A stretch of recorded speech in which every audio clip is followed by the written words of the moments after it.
Eu fiquei com a parte da Crônica da Conquista, de Guamacoma. Essa parte fala praticamente tudo que eu falei na introdução, só que de uma forma mais detalhada. Ele fala sobre as disputas entre Atahualpa e Huasca, sobre a chegada dos espanhóis, sobre a sede dos espanhóis por ouro. No iniciozinho do relato da crônica, tem uma parte que é muito interessante, que ele fala sobre a sede dos espanhóis por ouro e prata, que eles viviam dia e noite sonhando com ouro e prata, estavam realmente obcecados por ouro e prata, e de quando os espanhóis chegaram, e, enfim, conquistaram e encontraram ouro e prata, e a notícia foi mandada à Espanha, e os espanhóis ficaram todos pensando em ouro e prata. Eles acreditavam que as estradas eram de ouro e prata, e que, enfim, acreditavam que era tudo ouro e prata. E essa parte foi bastante interessante. Depois ele fala sobre como a Atahualpa não temeu os espanhóis, como eu falei na introdução, principalmente porque ele acreditou se tratar de Huracões, o retorno dos deuses, e também por estarem em menor número. Eram só 160 homens, mais ou menos, e a Atahualpa acreditou que tinha vantagem. Ele relata mais sobre o encontro deles em Cajamarca, sobre como a Atahualpa foi capturado, foi derrotado e capturado, que foi um verdadeiro massacre. Vários índios morreram, houve grande número de mortes da parte dos índios. Ele fala também sobre, antes desse encontro, na Praça de Cajamarca, os Pizarro queria se encontrar com a Atahualpa, e ele ficou sabendo que a Atahualpa estava nos banhos de Cajamarca, e ele foi até lá, a todo galope, e assustaram os índios que estavam nesses banhos de Cajamarca, se assustaram e correram, e eu achei essa parte bastante interessante. Como eu citei na introdução, ele fala também que Atahualpa não temeu os espanhóis, não teve medo deles. Inclusive, houve uma troca de presente entre eles. Atahualpa mandou várias índias para os espanhóis e para os seus cavalos. E é isso. Em resumo, a minha parte é essa. Olá, sou José Marcílio. Vou falar um pouco sobre o Atahualpa, né? Como ele foi preso, como se deu todo o processo de prisão dele e como foi sua morte. Tudo iniciou numa praça lá em Cajamarca, onde o Francisco Pizarro, o Dom Diego e Frei Vicente se encontraram com o Atahualpa, e lá eles disseram que eram mensageiros e representantes de um senhor, que vinham em paz e queriam a amizade dele, né, do Inca. Só que Atahualpa respondeu que não queria amizade com eles, e que também ele era um grande senhor e que estava em seu império. Frei Vicente se aproximou após isso, e com uma cruz na mão e um breviário na outra, dizendo que também era representante de um outro senhor, que era Deus. Queria que o Inca se convertesse, adorasse a cruz e cresce no Evangelho. E a resposta de Atahualpa foi muito arrasadora para o Frei. Ele disse que não queria adorar outro Deus a não ser o Sol, que era o único Deus dele, o Sol. Então, Atahualpa pediu para ver o breviário, que era o Evangelho, pegou o livro na sua mão, após folheou, disse que aquilo ali não era nada, que não falava nada, pegou e arremessou o livro fora, o Evangelho, E isso causou uma grande revolta no Frei e nos seus parceiros. Então, eles ordenaram o ataque. E foi o exército lá dos espanhóis avançaram, destruíram, mataram, fizeram um verdadeiro massacre com os índios e acabaram prendendo Atahualpa. E levaram ele para uma prisão, ficou lá preso por algum tempo. E nessa prisão, quando ele estava lá, os conquistadores saquearam suas riquezas. Saquearam o Templo do Sol, que tinha bastante ouro, que era uma quantidade que não incalculável de tanto ouro. E eles roubaram toda a riqueza de Atahualpa. Atahualpa ordenou que mandasse matar o seu irmão, o Asca Inca, para que não ficasse mais assim nenhum outro Inca legítimo. Então ele ordenou que matasse, então a ordem dele foi cumprida. Pegaram, prenderam, torturaram, mataram.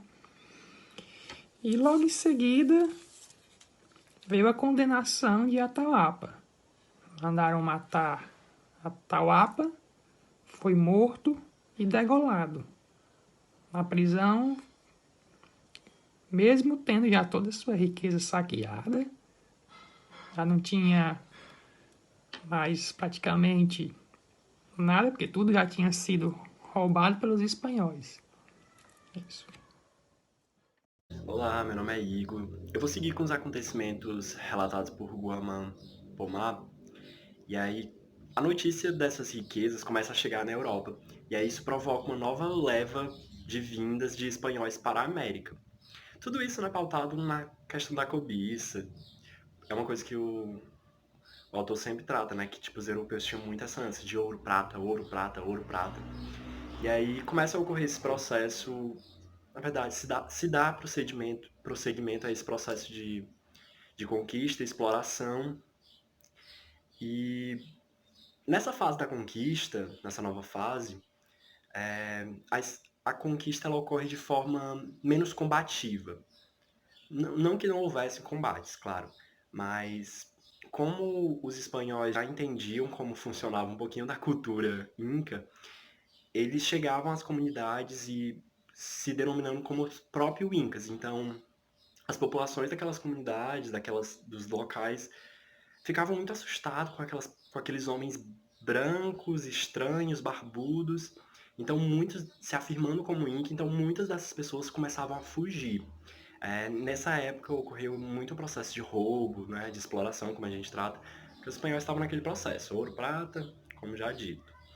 E com o decorrer, alguns grupos indígenas, como os Canares, os Xaxapós e os Yanaconas começaram a se juntar aos espanhóis para esse processo de roubo, ok? Tanto as humilhações elas se seguiram, né?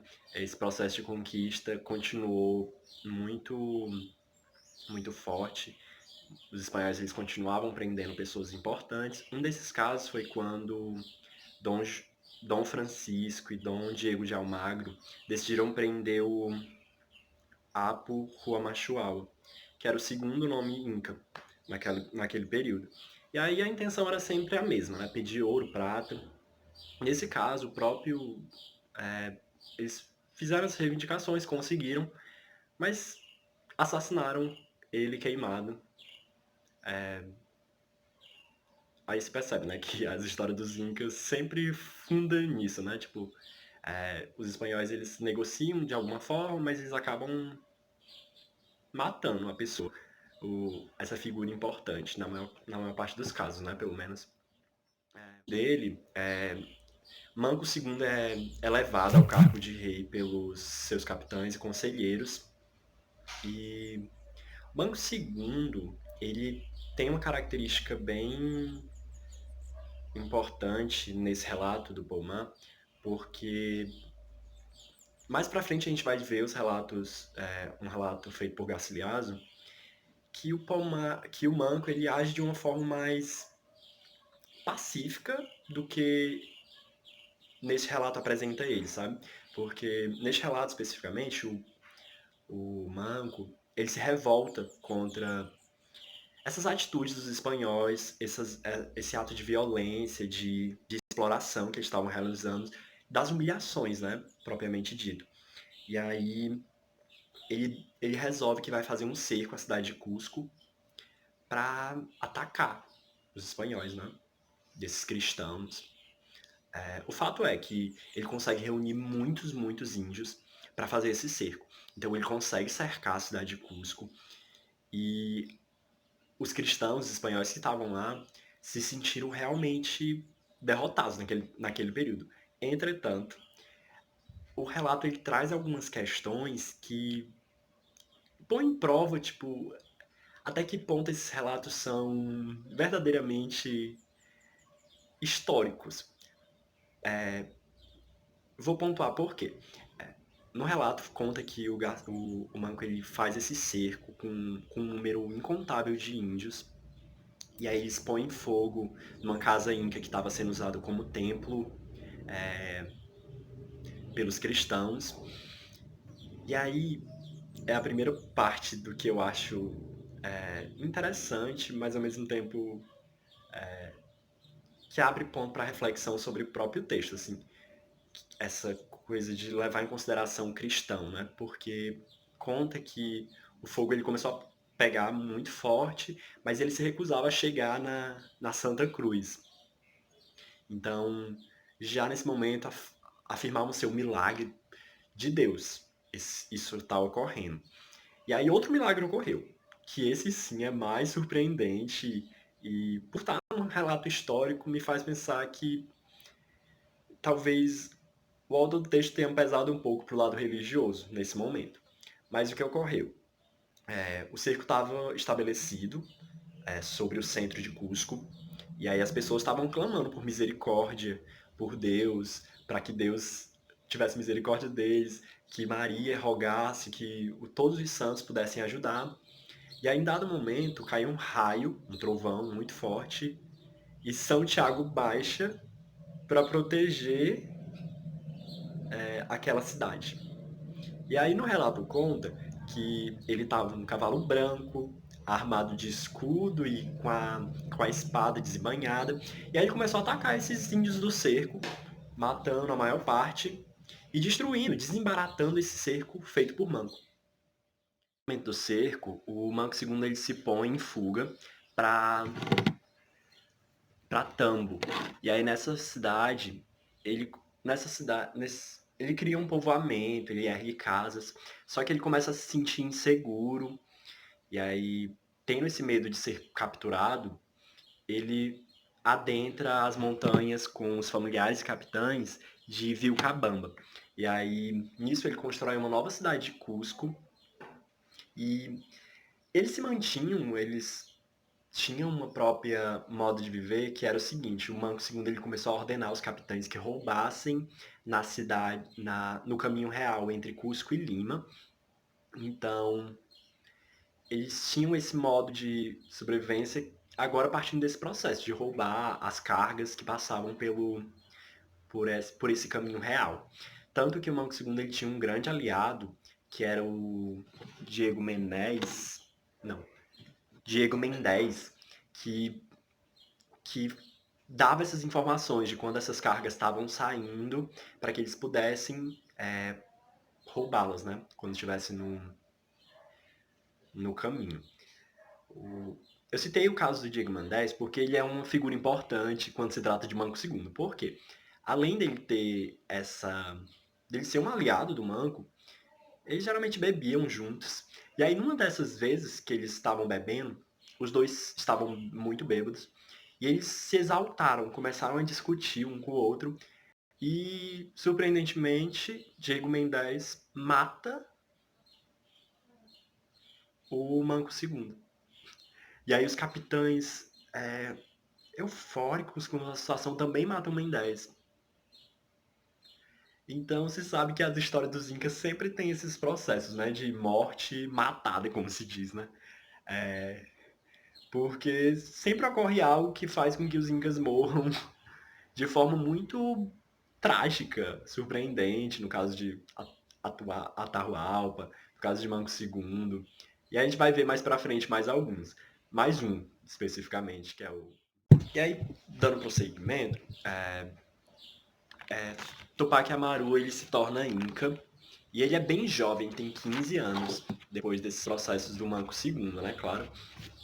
E aí, ocorre um processo de... Novamente tentam capturar o Inca, no caso do Tupac Amaru. E aí essa tentativa de captura é feita pelo vice-rei Toledo. E aí, nessa tentativa, eles tentam pegar o Tupac Amaru, eles entram em combate onde o Tupac Amaru estava. O Tupac Amaru tenta fugir, só que ele é tão inexperiente que ele tenta fugir sozinho. E aí ele mal conhece o lugar onde ele está direito, então ele é capturado.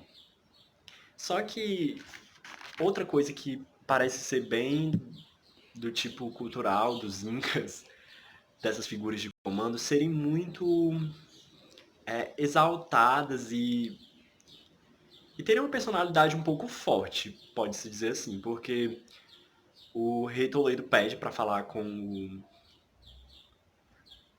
o Tupac Amaru, quando ele já estava preso, claro. E aí Tupac Amaru é super... age de uma forma muito tosca para alguém que já está em um processo de captura, né? Ele fala que não quer ver esse mordomo de senhor Inca. Então isso faz com que o vice-rei Toledo fique muito irado com aquela situação. E isso até em si ele é a morte, né? E aí o que ocorre? Já muito próximo de cortarem a cabeça dele, o Tupac Amaru volta atrás. E aí ele fala que seria um prazer dele ele servir como escravo à sua majestade. Mas mesmo com essa situação, não voltam atrás e realmente cortam a cabeça dele.